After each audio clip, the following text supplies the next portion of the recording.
suis Thérèse Nialoula. Je suis créatrice de la marque Mangue Citron. C'est une marque que j'ai lancée en septembre 2011. À la base, je suis peintre dessinatrice, donc je suis diplômée de la Cambre en art plastique et agrégée également en art plastique.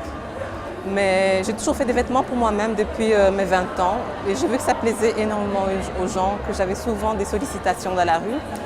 Et alors, il y a à peu près 2 ans, j'ai décidé de créer ma propre marque et de me lancer.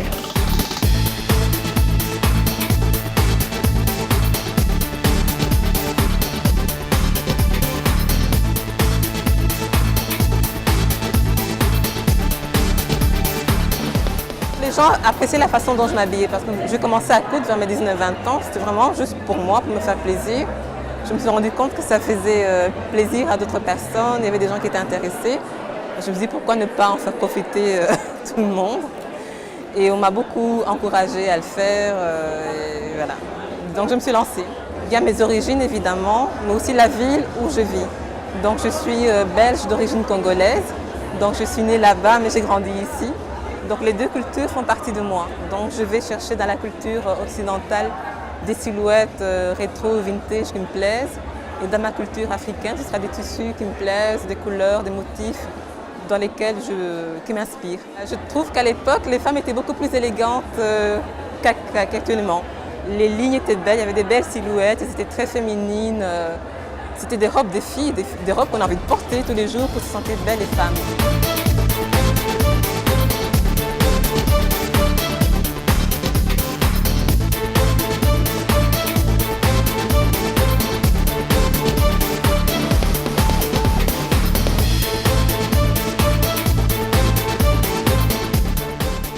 Je commence dans un premier temps, j'ai des tissus que j'ai accumulés au fur des années.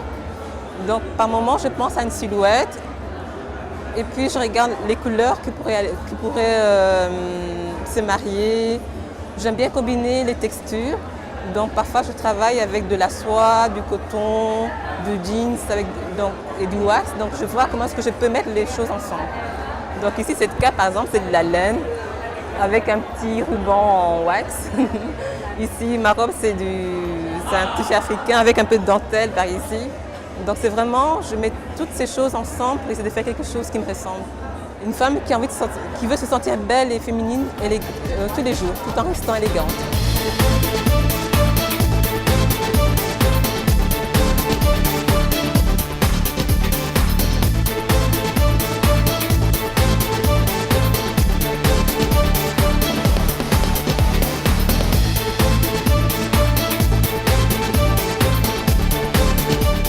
Il y a beaucoup de femmes africaines qui aiment bien les tissus africains, mais pour aller travailler, ce n'est pas toujours évident.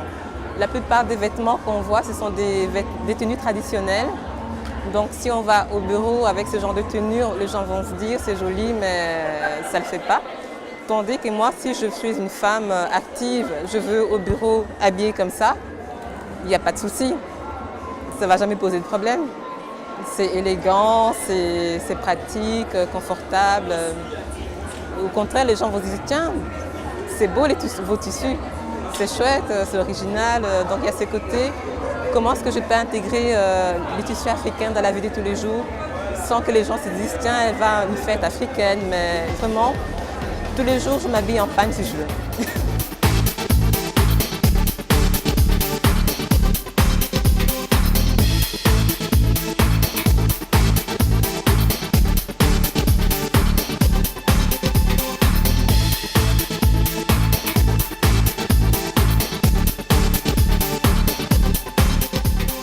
Donc je vends à toutes les femmes, donc aussi bien africaines qu'européennes.